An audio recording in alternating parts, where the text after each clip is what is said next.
இயேசு கிறிஸ்துவின் பரிசுத்த நாமத்தில் உங்களை அன்போடு வாழ்த்துகின்றேன்.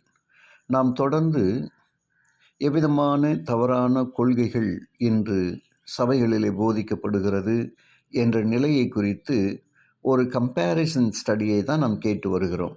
உதாரணமாக, வேதாகமம் என்ன போதிக்கிறது, ஆனால் கத்தோலிக்க திருச்சபை என்ன போதிக்கிறது, இதை உலகம் எப்படி பின்பற்றுகிறது என்பதை நாம் கவனமாய் தேவ ஆவியின் அருளால் அவைகளை புரிந்து கொள்ள வேண்டும். மரித்தவர்கள் ஒன்றும் அறியார்கள் என்று வேதாகமும் பிரசங்கி 9:5 ஏசாயா 8:19 வாசிக்கின்றோம். ஆனால் அந்த திருச்சபை போதிக்கிறது மரித்தவர்கள் நமது பிரார்த்தனைகளை கேட்கிறார்கள் என்று சொல்லி.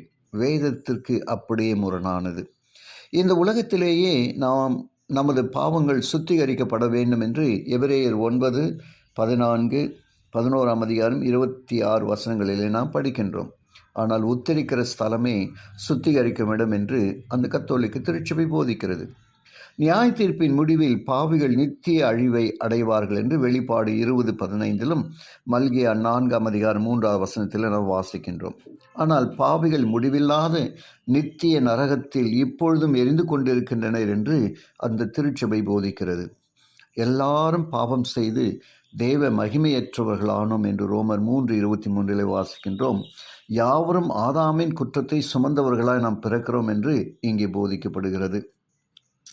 விசுவாசம் உள்ளவனாகி ஞானஸ்நானம் பெற்றவன் ரட்சிக்கப்படுவான் என்று மார்க் 16:16 நாம் வாசிக்கின்றோம். ஆனால் இங்கே குழந்தை தெளிப்பு ஞானஸ்நானம் ரட்சிப்புக்கு அவசியம் என்று அவர்கள் போதிக்கிறார்கள்.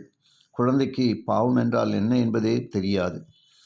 7ஆம் நாளை ஓய்வு நாளை பரிசுத்தமாய் ஆசரிக்க நினைப்பாயாக என்று யாத்ராகம் 20:8 சொல்கிறது.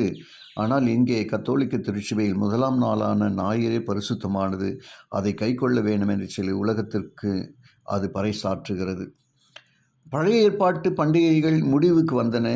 கிறிஸ்தவர்கள் கடைபிடிக்கும் ஓய்வு நாள் அந்த சத்தியம் ஒன்றே சொல்லப்பட்டுள்ளது. யாத்ராகமும் 31:16-17 வசனங்களிலே. ஆனால் கத்தோலிக்க திருச்சபை கிறிஸ்துவ போர்வையில் கிறிஸ்துமஸ், ஈஸ்டர், லென்த் நாட்கள், ஏனைய அஞ்ஞான பண்டிகைகளும் கொண்டாடப்படுகின்றன.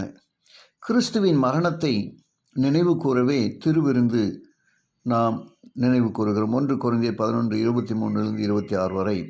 ஆனால் இங்கே சபையிலே கிறிஸ்துவின் தியாக பலிக்கு மாற்றாக திருப்பலி பூசை என்றும், அந்த அப்பமும் அந்த ரசமும் அது இயேசுவின் திரு உடல் உண்மையானது, இரத்தம் உண்மையானது என்று அவர்கள் போதிக்கிறார்கள்.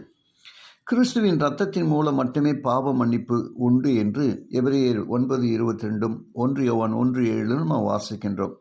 இங்கே உறுத்தல், தவம் மற்றும் பாதிரியின் மூலம் பாவ மன்னிப்பு, இதன் வழியாகவே பாவ மன்னிப்பு உண்டு என்று அவர்கள் சொல்லுகிறார்கள். சிலை வணக்கம் கூடாது என்று யாத்ராகம் 20:4-5 நாம் வாசிக்கின்றோம். இங்கே சிலையை வணங்குபவர்கள் அதில் சித்தரிக்கப்பட்டவரையே வணங்குகின்றனர். அது தவறல்ல என்று போதிக்கின்றனர். இயேசுவின் நாமத்தில் விசுவாசம் வைப்பதன் மூலமே ரட்சிப்பு என்று அப்போஸ்தலர் 4:12 சொல்கிறது.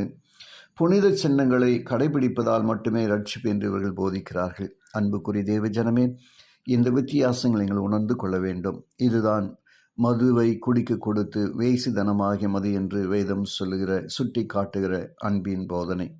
நாம் ஜெபிப்போம். கிருபையுள்ள நல்ல பிதாவே, உமக்கு நன்றி சொல்லுகிறோம். உம்முடைய வார்த்தையின் வழியாக நாங்கள் கேட்ட இந்த வார்த்தைகளுக்கு கீழ்ப்படியே கிருபை தாரும். இயேசுவின் வழியாக ஜெபிக்கிறேன் நல்ல பிதாவே. ஆமேன்.